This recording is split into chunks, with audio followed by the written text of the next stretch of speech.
One Swamiji very beautifully, when I was many years ago, pointed out, there are many animals, as pets. Dogs are there, cats are there, etc. What happens sometimes, we take them somewhere and they get lost somewhere in a marketplace or a crowded place or something. After some time, we may not remember, but then they will remember the route and they'll come back.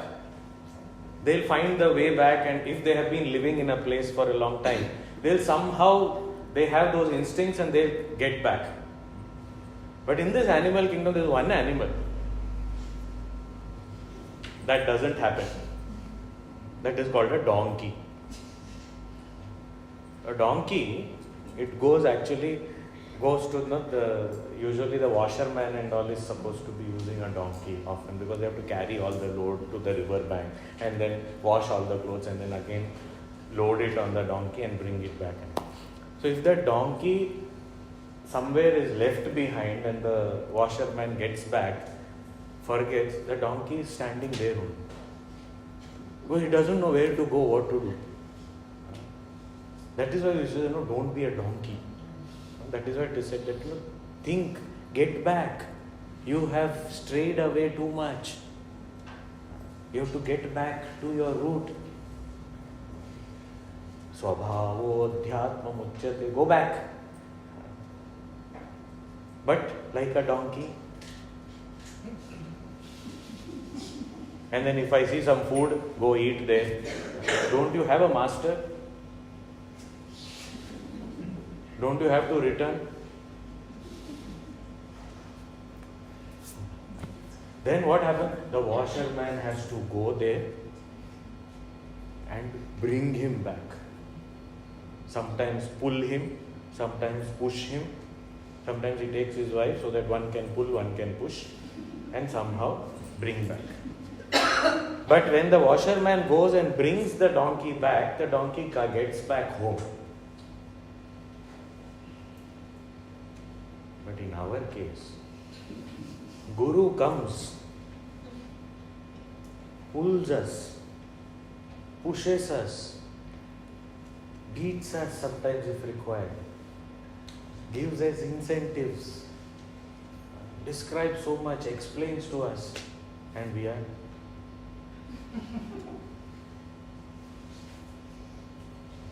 What time class is getting over? You finished, no? At 8 o'clock. What is our condition? So, sarveshu kaleshu, I may be doing a lot of work, but if that smarana of my master is not there, of my Lord is not there, then I get lost in this world. So, both require. Mamanusmara, yudhyacha. So, I have to be told, and at least when I am told, I should listen. So at least I should behave like a donkey. Not worse than that. That in spite of being told if I don't go, that is really bad. So here Bhagavan, more clearly, how can someone say? He said very clearly, Sarveshu Kaleshu, at all times, Mam Anusmara, remember me, Yudhyacha, perform your duties. Now what more do we want? And say, can you tell me what sadhana I should do? This is sadhana, what is this? And what we feel to be very simple, that's very difficult actually. Remember the Lord and fulfill your duties. Both places we have problem. Because remembering the Lord means, what we remember, wherever our love and attachment is, that's what we remember. And unfortunately, Lord is not the one who is, at least not on the top of the list. And as far as duties are concerned, complete likes and dislikes. I will do this part, but do you want to? No, you take this, no, you do this. But that's your job. I know it is my job. I am not very. Can I? So both Mamanusmara, Yudhyacha, both are not happening by us. Bhagavan very clearly said. Why? Because this will only ensure our journey is progressive. Otherwise, this is what keeps happening. Waves. So if I want a progressive journey and then get out from this forever, then I have to do this. But will it work? Bhagavan, are you sure it will work? He says, Mayyarpita mano buddhi. If your mind and intellect both are invested in me, this is again a very important point. Mayyarpita mano buddhi, mind and intellect both being invested in the Lord. There are things in the world, sometimes we love them, like them, things, people, work, all these kinds of things. And there are things which we value a lot. Value is always by the intellect. Love or liking is with the mind. What I like and what I value often are different things. Family I love. Workplace I value. So therefore, when I am sitting in a meeting, or even if there is no meeting but I am sitting in my workplace, any family member calls, I will not take the call. Because value. But heart is still there. I don't know what is there. Why did she call? What was it? I hope everything is fine. Mind is there only. But the buddhi is saying, I have to work here. Value is here. Same way, go home. Okay, take a day off. Spend quality time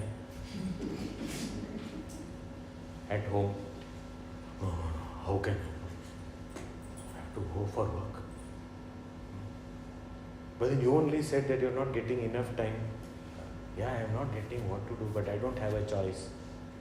What no choice? You have a choice.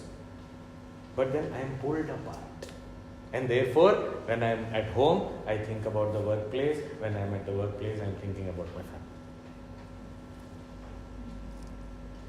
What I value and what I like, two different things.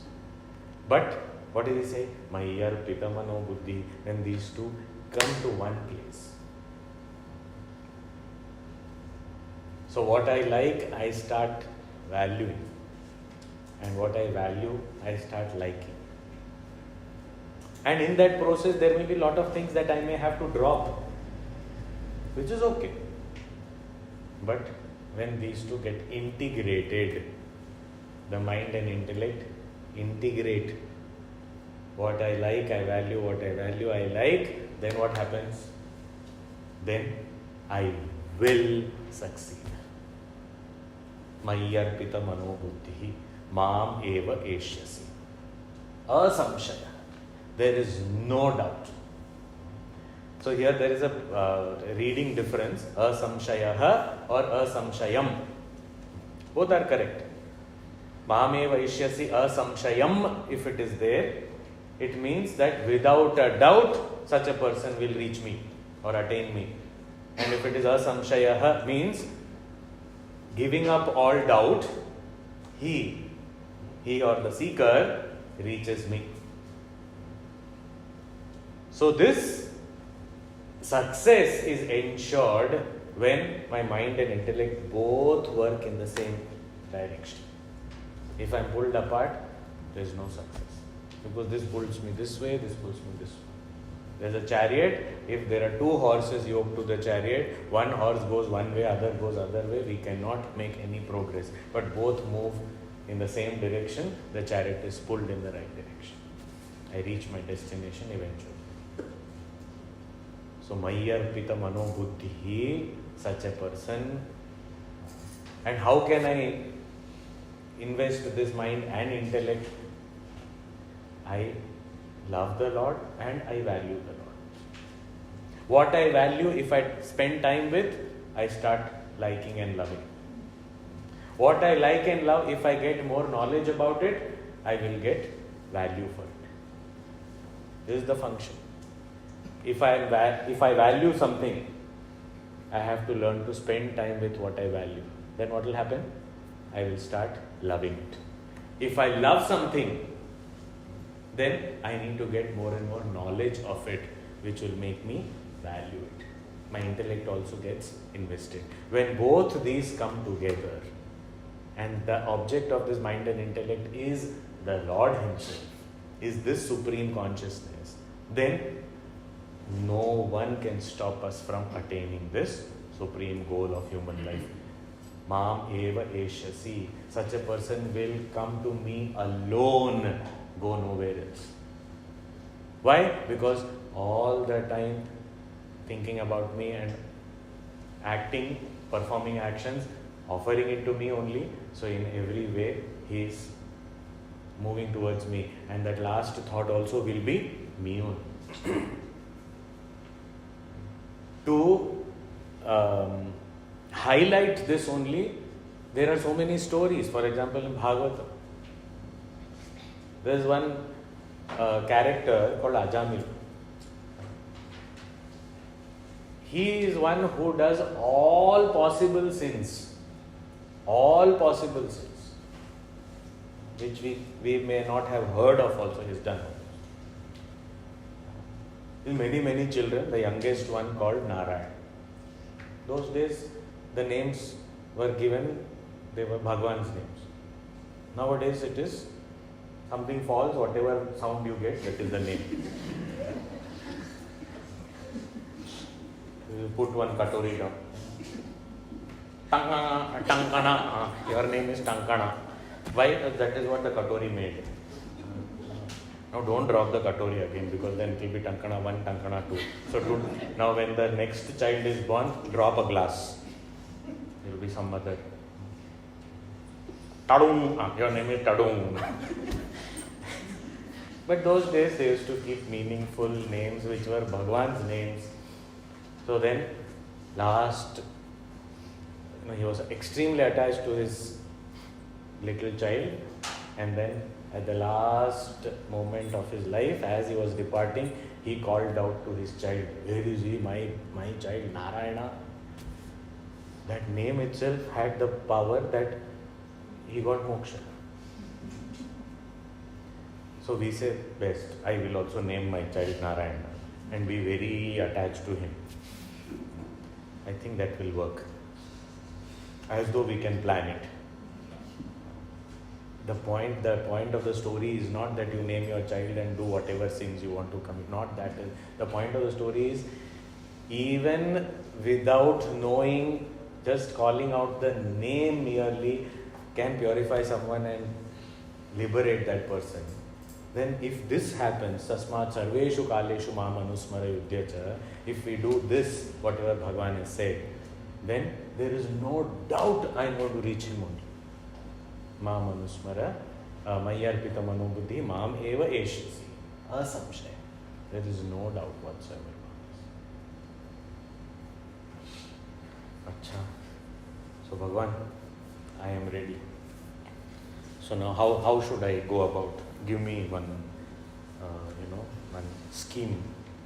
I said, there is no scheme. Do it daily, that's all the time. You have to just remember me and fulfill your duties. But here Bhagavan says, okay, when you remember me also, get to know me. How will you remember? How should this sadhana happen? So very beautifully he is saying in the next verse, Abhyasa Yoga yuktena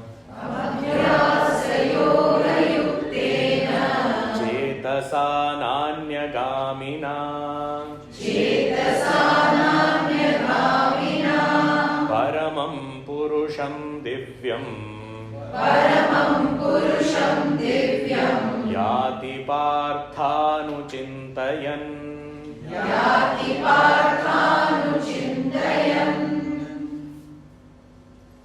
Abhyasa Yoga yuktena cetasa, with a mind which is trained by practice. Without an exception, each one of us, we have a mind which is fickle.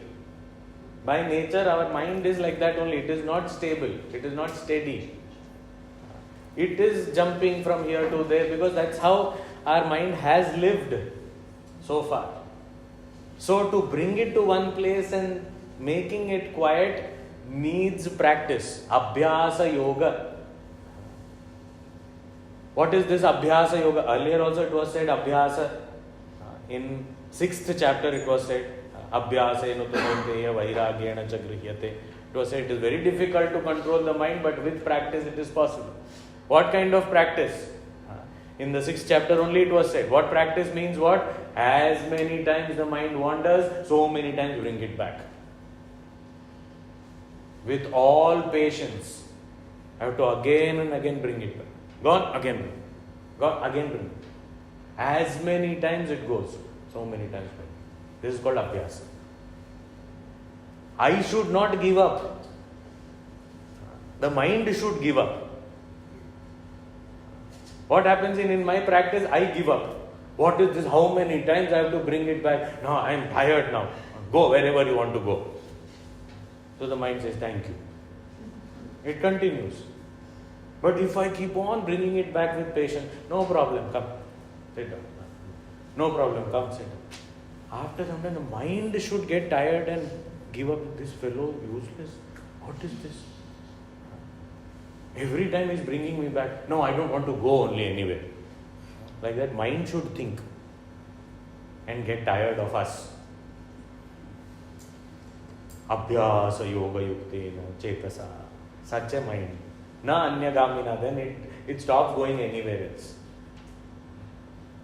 Sudaji very beautifully says, there's a ship, and on the ship there is a tiny sparrow. Now the ship is in the middle of the sea. The sparrow decides to fly. Where will it go? It will fly here, there, after some time. It is tired. I say, where should I go? Go back to the ship only. Because there is nowhere else to go. Not even that water also is useless for you. You can't drink. So go back to the ship only. So like that, the mind, it may wander wherever, but what it gets is only salty water. And there is no place to stay. It has to come back. Every night it comes back choicelessly. But during the day it keeps on moving about. Like when I am awake also it should be in one place. That is the practice that is required. Therefore Puja Gurudev says, keep your mind where your hands are working. And this is a practice. This is not, it seems to be very simple, but when we practice it becomes, oh, it is so difficult. But you have to keep doing it with patience. Yes, it goes, okay, by nature it will go only. Come back, come back, come back, come back. After some time, like the sparrow also gets tired. Now where will I fly? This is the only place. Let me stay here only. And the mind just settles. Chetasa na anyagamina. It decides, I don't want to go anywhere. This is what is called a withdrawn state, uparati. This is very happy where it is. Then what happens? That is when now it is calm down, settle down. Paramam Purusham Divyam Yati. That divine supreme being, this mind attains, reaches. See the beauty of this, it's a paradox. Till the time you keep moving, you don't reach. The moment you stop moving, you reach. Because the distance is zero. So if we keep on moving, actually we are moving away from ourselves. There is no movement required. It's only stillness that's required. Na anyagamina. And how can it be attained? Abhyasa Yoga Yuktena. With patient practice. How long should I practice? Till the time it settles down. How long will it take? Depends on how much you have trained it otherwise. If my mind is very restless, to quieten it will take longer. If my mind has learned little bit, then some more effort and it will be. But practice is essential. Then that Supreme Being, Paramam Purusha, is called Purusha. Purusha means, don't think as Purusha in Stri. It is not Purusha means a man. Purusha means the one who is the enlivening consciousness in all bodies is called Purusha. Who pervades this entire universe, all things and beings, is called Purusha. That Purusha, who is complete, who is infinite, that divine, supreme Purusha being, Yati, one attains. Hey Partha, O Arjuna, how Anuchintayan, meditating upon, contemplating upon. Anu means what? This Anu prefix has two meanings. Anu means afterwards and Anu means continuously. Both meanings are. So afterwards means was, so see, Anuchintayan means having contemplated upon. So contemplation or meditation, when does it come? When is its place? Anu means after gaining knowledge. Only then I can meditate. But nowadays, first step of my sadhana only, I want meditation. Do you teach meditation? First step only we want to start with. It's fashionable, trending. But what to do there? Unless I have the knowledge. So that is why when here Bhagavan is talking about this Anuchintayan and all, after talking about what is Brahman, what is Atma, all this I just talked about, now he is saying Anuchintayan. So contemplating upon that Supreme Being, one reaches that Supreme Being. When the mind is trained to remain in one place without wandering. Which this Divya Purusha? Which divine Purusha is this? What are you talking about? So the next verse, 9th verse, Puja Gurudev used to call these kind of verses as pointers to the pointless. Means that which cannot be pointed, but still they are pointers. Means you cannot describe that Supreme Being, but you can indicate these. And these are all, Gurudev used to say, these are aids to meditation. I'm sitting there, what should I do? Any one of these words you catch hold of and let the mind remain in that direction. So this 9th was a beautiful verse. Kavim Purana Manushasitaram Kavim Purana Manushasitaram Anoraniyam Samanusmaredyah Anoraniyam Samanusmaredyah Sarvasya Dhataram Achintya Rupam Sarvasya Dhataram Achintya Rupam Aditya Varnam Tamasah Parastat Aditya Varnam Tamasah Parastat. When we are sitting for meditation, these are the words that help us align ourselves. So before this, what should happen? Abhyasa Yoga Yuktena Chetasa Nanyam. This should happen before. What? Training the mind to be where we want it to be without wandering. This is the training has to happen first. Meanwhile, we also gain knowledge. Listen to the scriptures from the Guru, reflect upon them. If there are any doubts, we clarify those, and finally, then we sit. Then what should we do? So, how should we sit? Where should we sit? All that he is already told in the 6th chapter, so he is not repeating any of those things. But he is saying, Kavim. Kavi. Kavi means it is generally translated as poet. But here, the meaning of Kavi, poet means what? Poet is the one who sees beyond what others see. means the one who knows more than what is apparent, means all knowing. All knowing means objectless knowledge. It is not knowledge of something, but pure knowledge, consciousness. It is called Kavi. Now all these words, when we are contemplating upon, we sit down, Kavi, I am meditating upon Kavi. There is one all-knowing consciousness. I know.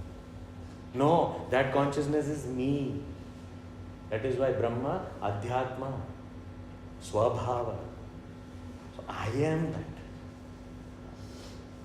All-knowing. Now all-knowing, what does all-knowing mean? So when I look at body, can the body know? Body is not an instrument for knowledge. So body cannot know. Okay, what can know? Eyes, ears, all these senses can know. Eyes and ears are gateways. They cannot know, they cannot process that knowledge. Something can be seen. But if the mind is not behind the senses, even if it is seen, it will not be recognized. So senses also cannot know. Gone? So from Kavi, that one word, what is it doing? Eliminated gross body, eliminated senses.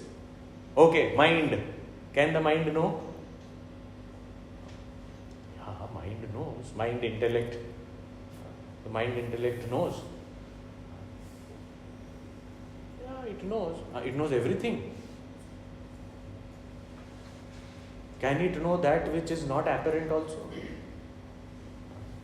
Okay, everything. Yes, my mind is very sharp. I can know everything. Okay, you know of the past also?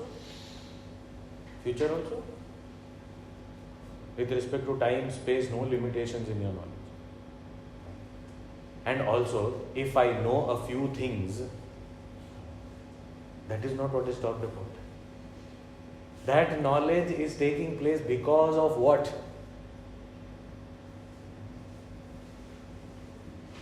The bulb is glowing. But does the bulb have the glow? Where is it coming from? It is coming from the electricity. So what is the glow in the bulb? It is electricity. But does electricity glow?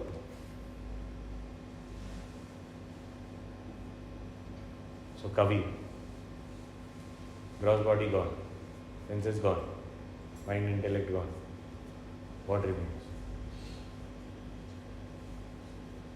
The one who knows all this, all-knowing, knows the condition of the body, knows the condition of the senses, the mind, intellect. And sitting thus, I ask, who knows all this? And then inside, immediately the reply also will come, I know. That I know is also a thought. Who knows that thought? That is called Kavi. That's it. So just one word, it can take me to myself. But prerequisite, Abhyasa Yoga yuktena chetasa na anyagamina. The mind comes to a state where it is not interested in wandering. That is when this will be possible. So all preparatory steps are required, which has been talked about in the previous chapter. 6th chapter specifically has been talked about. Even what Bhagavan has said, Mam Anusmara Yudhyacha, remembering the Lord and performing our duties, Karma Yoga, is also a preparatory step for the mind to not wander here and there. So that we are able to take up this greatest, highest sadhana, which is meditation. So we'll take up the rest of the pointers subsequently. Very beautiful verse.